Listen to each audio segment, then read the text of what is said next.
भाग चौथा. बुद्धांची प्रवचने. गृहस्थासाठी प्रवचने. सुखी गृहस्थ.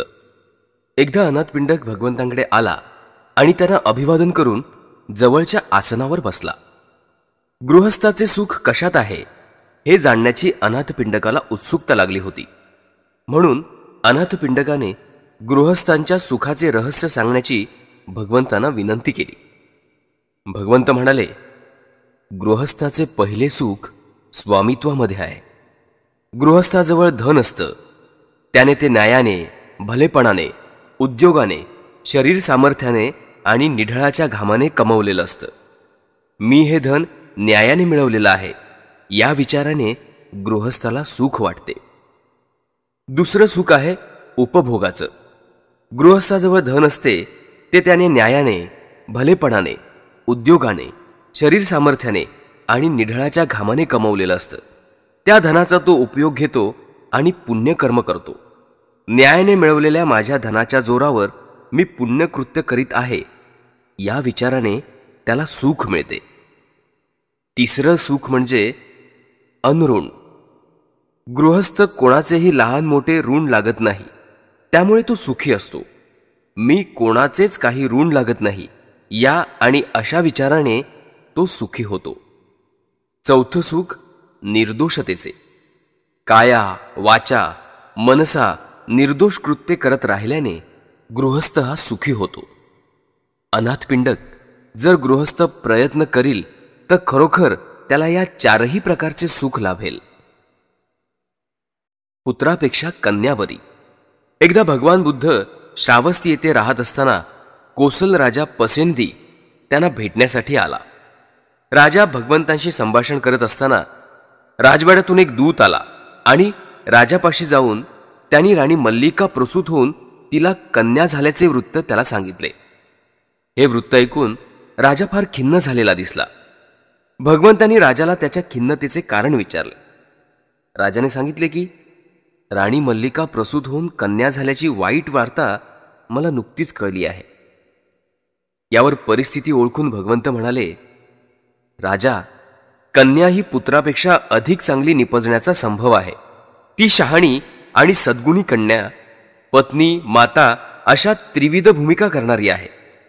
तिला जो पुत्र होईल तो पराक्रमी कृत्य करेल, मोठे राज्य करेल. खरोखर अशा थोर पत्नीचा मुलगा आपल्या देशाचा मार्गदाता होईल. पती आणि पत्नी. एकदा भगवंत मधुरा आणि निरंजना यांच्यामधील राजरस्त्याने चालले होते.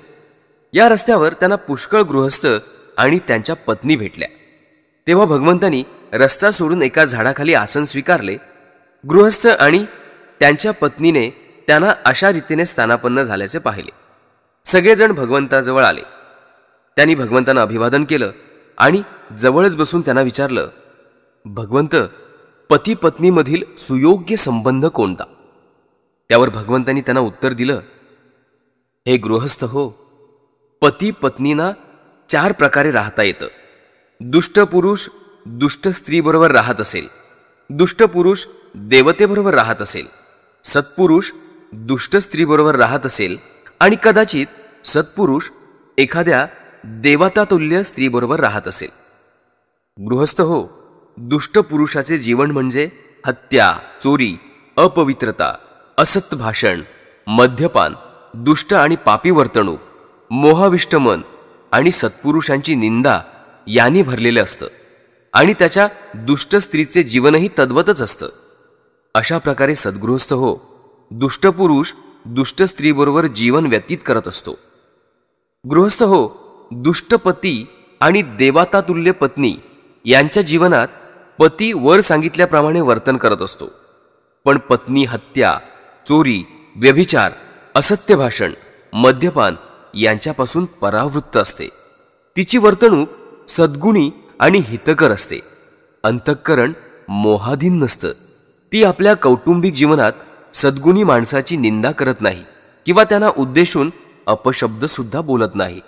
याप्रमाणे गृहस्थ हो, दुष्ट मनुष्य देवतातुल्य पत्नीसह राहत असतो. गृहस्थ हो, सज्जन, देवतुल्य पुरुष आणि दुष्ट पत्नी यांचं जीवन असं असतं. या जीवनात पती हा हत्या, चोरी, व्यभिचार, असत्य भाषण, मद्यपान यांच्यापासून परावृत्त होऊन राहतो. त्याची वागणूक गुणयुक्त आणि हितकर असते. मोहाधीन होऊन आपल्या कौटुंबिक जीवनात तो सद्गुणी पुरुषांची कधी निंदा करत नाही किंवा त्यांना उद्देशून कधीही अपशब्द बोलत नाही. पण त्याची पत्नी मात्र वर वर्णिलेल्या दुष्ट स्त्रीसारखी वागत असते. गृहस्थ हो, चौथ्या प्रकारची पती पत्नी जीवनात जणू काय देवतेबरोबर राहत असतात अशी वागतात. कारण ते दोघेही पती पत्नी हत्या, चौर्यकर्म, असत्य भाषण, व्यभिचार, मद्यपान यांचा आपल्या वर्तनाला स्पर्श होऊ देत नाही आणि मोहाधीन होऊन सत्पुरुषांच्या निंदेने आपली जीभ विटाळत नाहीत. गृहस्थ हो, पती पत्नींच्या एकत्र जीवनाचे असे हे 4 प्रकार आहेत. शील परिपालनाच्या आवश्यकतेवरील प्रवचने. माणसाची अधोगती कशाने होते? एकेवेळी भगवान श्रावस्ती येथील जेतवनातील अनाथपिंडकांच्या विहारात राहत होते. त्यावेळी मध्यरात्री उलटल्यानंतर आपल्या तेजाने जेतवन दीप्तिमान करत एक देव भगवंतांच्या जवळ आला आणि त्यांच्या सानिध्यात जाऊन आदराने त्यांना अभिवादन करून बाजूला उभा राहिला आणि भगवंतांना उद्देशून पुढील श्लोक म्हणाला. गौतमा, मी तुला अधपतन पावणाऱ्या माणसाविषयी काही प्रश्न विचारणार आहे. कृपा करून अधपतनाची कारणं काय असतात ते मला सांग. भगवंतांनी ती कारणं सांगण्याचे मान्य केलं आणि ते म्हणाले, कोणाची उन्नती होत आहे आणि कोण अधोगतीला जात आहे हे सहज समजण्यासारखं आहे. धर्मप्रेमी हा उन्नत पथावर तर धर्मद्वेष्टा हा अधोगतीच्या पथावरील वाटसरू आहे. अधोगतीच्या वाटसरूला दुर्गुणी माणसं प्रिय वाटतात आणि सद्गुणी माणसे अप्रिय वाटतात. त्याची दुर्गुणी माणसांवर श्रद्धा असते आणि त्याच्या अधोगतीचे हे दुसरे कारण आहे. झोपाळूपणा, गप्पा मारण्याची आवड, निरुद्योगीपणा, आळस, क्रोधविष्टता हे सर्व अधोगतीचे तिसरे कारण आहे. आईबाप वृद्ध झाले असताना जवळ संपत्ती असूनही त्यांचे पालनपोषण न करणे हे अधपतनाचं चौथं कारण आहे. ब्राह्मण, श्रमण किंवा अन्य साधूंना असत्य भाषणाने ठकवणे हे अधोगतीचं 5वं कारण आहे. जवळ विपुल द्रव्य, सुवर्ण, धनधान्य असूनही त्या सर्वांचा एकट्यानेच उपभोग घेणं हे अधपतनाचं 6वं कारण आहे. आपले कुळ, संपत्ती, जात यांचा अभिमान बाळगून आपल्या आप्तेष्टांचा तिरस्कार करणं हे अधपतनाचं 7वं कारण आहे. व्यभिचार, मद्यपान, जुगार यामध्ये द्रव्याचा अपव्यय करणे हे अधपतनाचे 8वे कारण आहे. स्वस्त्रीमध्ये समाधान न मानता वेश्या, गणिका आणि परस्त्रिया यांच्याशी समागम करणे हे अधपतनाचे 9वे कारण आहे. असंयमी, उधळी स्त्री किंवा पुरुष यांच्या हाती आपल्या व्यवहाराची सत्ता देणे हे अधपतनाचं 10वं कारण आहे. जवळची साधने अल्प असूनही क्षत्रिय कुळात जन्म झाला या जोरावर अफाट महत्वाकांक्षा आणि सार्वभौमत्वाची इच्छा बाळगणे हे अधपतनाचे 11वे कारण आहे. हे कुलोत्तम देवा, ही सगळी अधपतनाची कारणं आहेत. या सर्वांवर विजय मिळवलास तरच तू वाचशील. दुष्ट मनुष्य. एका चारिकेत आपल्या नेहमीच्या रिवाजाप्रमाणे भगवंतांनी आपल्या सहचारी भिक्कूंना याप्रमाणे प्रवचन दिले. भिक्कूनो, दुष्ट मनुष्य कसा ओळखायचा हे तुम्हाला माहीत आहे का? भिक्कूनी नाही असं म्हणताच भगवंत पुढे बोलले, तर मग मीच तुम्हाला दुष्ट माणसांची लक्षणं सांगतो. दुष्ट मनुष्य न विचारताच दुसऱ्यांचे दोष दाखवतो आणि त्याला दुसऱ्याबद्दल विचारले तर मग बघायला नको तेव्हा तर तो दुसऱ्याचे दोष किंवा व्यंग न लपवता रसाळपणे तपशीलवार सांगू लागतो. जो मनुष्य विचारले असता दुसऱ्यांचे सद्गुण दाखवत नाही, पुन्हा पुन्हा विचारल्यावर तो दुसऱ्यांचे गुण सांगतो. तो मनुष्य विचारले असताना आपले दोष उघड करत नाही, मग न विचारता तर बोलायलाच नको. वारंवार विचारले तरच तो आपले दोष दाखवतो, पण त्याचा तपशील लपवतो. असा माणूस दुष्ट मनुष्य होय. भिक्खू हो, असा मनुष्य असतो की जो विचारले नाही तरी आपल्या चांगल्या गोष्टी उघड करत असतो. विचारल्यावर तर सांगायलाच नको, तो अगदी सर्व तपशील देऊन आपल्या गुणांचे भरमसाठ वर्णन करत असतो. भिक्खूनो, असा मनुष्य दुष्ट मनुष्य समजावा. सर्वोत्तम पुरुष. एका चारिकेत आपल्या नेहमीच्या रिवाजाप्रमाणे भगवंतांनी आपल्या सहचारी भिक्खूंना याप्रमाणे प्रवचन दिले. भिक्खूंना उद्देशून भगवंत म्हणाले, जगात 4 प्रकारची माणसे आढळतात. पहिल्या प्रकारचा मनुष्य म्हणजे जो स्वतःचा किंवा इतरांच्या कल्याणासाठी झटत नाही. दुसऱ्या प्रकारचा मनुष्य स्वतःचे हित सोडून दुसऱ्यांच्या हितासाठी झटतो. तिसरा प्रकारचा मनुष्य स्वतःच्या हितासाठी झटतो पण दुसऱ्याच्या हितासाठी झटत नाही. चौथ्या प्रकारचा मनुष्य स्वतःच्या त्याचप्रमाणे दुसऱ्यांच्या हितासाठी झटत असतो. जो स्वतःच्या किंवा दुसऱ्यांच्या हितासाठी झटत नाही तो मनुष्य दोन्ही बाजूला पेटलेल्या आणि मध्ये शेणाने माखलेल्या चितेवरील मशालीसारखा असतो. ती गावात किंवा वनात इंधन म्हणून उपयोगी येत नाही. त्याचप्रमाणे जो मनुष्य जगाला आणि स्वतःलाही निरुपयोगी आहे, जो स्वतःच्या कल्याणाचा त्याग करून दुसऱ्याच्या कल्याणासाठी झटतो तो तिसऱ्या प्रकारच्या माणसाहून अधिक चांगला पुरुष होय.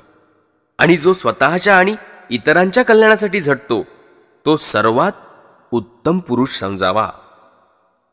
ज्ञानी पुरुष. एके समयी भगवान उक्कट आणि सेत्तब्ब या 2 नगरांच्या मधील राजरस्त्यांपर्यंत पोहोचले असता त्यांना द्रोण नावाचा एक ब्राह्मण त्यांच्यासारखाच प्रवास करीत असताना भेटला. अकस्मात भगवंतांनी रस्ता सोडला आणि एका वृक्षतळी पद्मासन घालून ते बसले. भगवंतांच्या पावलांमागून जात असणाऱ्या त्या ब्राह्मण द्रोणाला त्या तेजस्वी, सुंदर, संयमी, शांत आणि संयत मनाच्या आणि सामर्थ्यशाली मनाच्या भगवंतांचे दर्शन झाले. भगवंतांजवळ जाऊन तो म्हणाला, आदरणीय महाशय, आपण देव तर नाहीत ना? नाही ब्राह्मणा, मी खरोखर देव नाही. आपण गंधर्व तर नव्हेत? नाही नाही ब्राह्मणा, मी गंधर्व नाही. मग आपण यक्ष तर नव्हेत? नाही ब्राह्मणा, मी यक्ष देखील नाही. तर मग आपण मनुष्य नाही का? नाही ब्राह्मणा, मी मनुष्यही नाही. भगवंतांची अशी उत्तरं ऐकल्यावर तो ब्राह्मण द्रोण म्हणाला, तुम्हाला तुम्ही देव आहात का गंधर्व आहात, यक्ष आहात किंवा मनुष्य आहात असं विचारले असताना आपण नाही म्हणता. तर मग आदरणीय महाशय, आपण आहात तरी कोण? भगवान म्हणाले, ब्राह्मणा, जोपर्यंत मी माझ्या अंगच्या आसवाचा निराश केला नव्हता तोपर्यंत मी खरोखर देव, गंधर्व, यक्ष आणि मनुष्य होतो. पण मी आता आसवापासून मुक्त झालो आहे आणि मूळचे विच्छेदन करून बैठकच नाहीशी केलेल्या तालवृक्षासारखा झालो आहे. त्या वृक्षाला जसे अंकुर फुटणार नाहीत त्याचप्रमाणे माझेही तसंच आहे. ज्याप्रमाणे ज्याला जन्म घेणारी कमललता पाण्यातून वर येते आणि तरीसुद्धा पाण्याचा कलंक तिला चिकटत नाही, त्याप्रमाणे हे ब्राह्मणा, मी जगात जन्माला आलो, जगात वाढलो आणि जगावर विजय मिळवून जगाच्या कलंकाला अस्पृष्ट असा राहिलो आहे. म्हणून हे ब्राह्मणा, तू मला एक तथागत किंवा ज्ञानी पुरुष असं समज. न्यायी आणि सज्जन पुरुष. भिक्खूंना उद्देशून भगवंत म्हणाले, माणसे 4 प्रकारची असतात. जर तुम्हाला सज्जन आणि न्यायी पुरुष ओळखायचा असेल तर या 4 प्रकारचे भेद तुम्ही जाणलेच पाहिजेत. भिक्खूनो, एका प्रकारची माणसे स्वकल्याणासाठी झटतात पण परकल्याणाचा विचार देखील ती करत नाहीत. अशा प्रकारची माणसे स्वतःमधील विषय वासनेचे निर्मूलन करतात पण दुसऱ्यांनी विषय वासनेचा त्याग करावा म्हणून त्यांना कधीही आग्रहाने सांगत नाहीत. ते आपल्या मनातील क्रोधाचे निर्मूलन करतात पण दुसऱ्यांना क्रोधाच्या त्याग करण्याच्या बाबतीत ते निक्षून सांगत नाहीत. ते स्वतःमधील अविद्येचे निर्मूलन करतात पण ते दुसऱ्यांना त्यांच्या अविद्या निर्मूलनासंबंधी आग्रहाने काहीही सांगत नाहीत. असा पुरुष स्वतःच्या कल्याणाचा मार्ग चोखाळीत असतो पण तो दुसऱ्याच्या कल्याणासाठी झटत नाही. दुसऱ्या प्रकारची माणसे ही परहितासाठी झटतात, स्वहितासाठी झटत नाहीत. अशी माणसे आपल्या अंगच्या विषयवासना, क्रोध आणि अविद्या यांच्या निर्मूलनाचा प्रयत्न न करता दुसऱ्यांना मात्र तसं करण्यासाठी आग्रहाने सांगत असतात. भिक्खू हो, अशा प्रकारची माणसे दुसऱ्यांच्या हितासाठी निश्चित झटतात, पण स्वतःच्या हितासाठी झटत नाहीत. भिक्खू हो, तिसऱ्या प्रकारची माणसे स्वहितासाठी किंवा परहितासाठीही झटत नसतात. असा माणूस स्वतःच्या ठिकाणीच विषय वासना, क्रोध आणि अविद्या यांचं निर्मूलन करत नाही. त्याचप्रमाणे दुसऱ्यांनाही तो तसं करण्यास सांगत नाही. हा मनुष्य स्वतःचे किंवा दुसऱ्यांचेही हित साधण्यासाठी प्रयत्न करत नाही. भिक्खूनो, चौथ्या वर्गाची माणसं स्वकल्याण आणि परकल्याण यासाठी झटत असतात. अशी माणसं स्वतःमधील विषय वासना, क्रोध आणि अविद्या यांच्या नाशासाठी झटत असतात. त्याचप्रमाणे दुसऱ्यांना ते विषय वासना, क्रोध आणि अविद्या यांच्या निर्मूलनासंबंधी आग्रहाने सांगत असतात. अशी माणसे स्वहित आणि परहितासाठी झटणारी आहेत. या शेवटच्या प्रकारच्या माणसांना न्यायी आणि सज्जन मानावं. शुभकर्माची म्हणजे कुशल कर्माची आवश्यकता. एके समयी भगवान बुद्ध भिक्खूंना म्हणाले, सत्कर्म करण्यासाठी भय बाळगू नका. सौख्य, इप्सित, प्रिय आणि आनंददायक या सगळ्यांचे दुसरे नाव म्हणजे सत्कर्म. सत्कर्माचा लाभ म्हणजे इप्सित, प्रिय आणि आनंददायक वस्तूंचा लाभ. या गोष्टींचा मी अनुभव घेतला आहे आणि त्याची ग्वाही मी तुम्हाला देऊ शकतो. मी वारंवार स्वतःला प्रश्न विचारतो, हे जे मी फळ चाखत आहे तो कोणत्या कृत्याचा परिणाम? मला जे साध्य, सौख्य आणि शांती लाभली आहे तो कोणत्या सत्कर्माचा परिपाक आहे? आणि त्याचे उत्तर मला असं मिळालं की 3 प्रकारच्या सत्कर्माचे फळ आहे. तो 3 प्रकारच्या सत्कर्माचा परिपाक आहे. दान, शील आणि संयम या 3 सत्कर्मांचा हा परिपाक आहे. शुभ, उत्सवमय, आनंददायक आणि धन्यती प्रभात. तोच खरा शुभ दिन, तोच खरा सुखमय क्षण. जेव्हा सत्पत्ती दान दिले जाते तेव्हा शुभकर्म, शुभवचन, शुभविचार आणि शुभ इच्छा यांच्या कृत्याला शुभलाभ घडवून देतात. ती वेळ आणि तो दिवस खरोखरच शुभ आणि आनंददायक असतो. ज्यांना असा लाभ होतो, समृद्धी मिळते, ते खरोखरच सुखी आहेत. तुम्हीही त्याचप्रमाणे समृद्ध, निरामय आणि आपल्या आप्तेष्टांबरोबर सुखी व्हावं. शुभ संकल्पाची आवश्यकता. एके समयी श्रावस्तीमधील जेतवनात राहत असताना भगवान भिक्खूंना उद्देशून म्हणाले, पवित्र आणि सुखी जीवनासाठी शुभ संकल्प करण्याची अत्यंत आवश्यकता आहे. शुभ संकल्प कोणते करावेत हे मी तुम्हाला सांगतो, ते ऐका. असा शुभ संकल्प करा की आयुष्यभर मी माझ्या मात्यापितरांचे परिपालन करेन. मी माझ्या कुळाच्या कुलपतीचा आदर करीन. माझी वाणी सदैव मृदू राहील. मी कोणासंबंधी वाईट बोलणार नाही. स्वार्थाचा कलंक प्रक्षाळून मी माझे अंतःकरण स्वच्छ करीन. औदार्याने, शुद्ध हस्ताने दान करण्यात मी आनंद मानत राहीन. आपणाला जे लाभले त्याचा भाग दुसऱ्याला देण्यास समाधान मानीन. वर मागण्यास योग्य असा मी पुरुष होईन. आयुष्यभर मी शांत राहीन. क्रोध उत्पन्न झालास तर त्याचा तात्काळ मी निरोध करीन. भिक्खूनो, हे 7 प्रकारचे संकल्प आहेत जे तुम्ही केले असता सुखी आणि पवित्र व्हाल.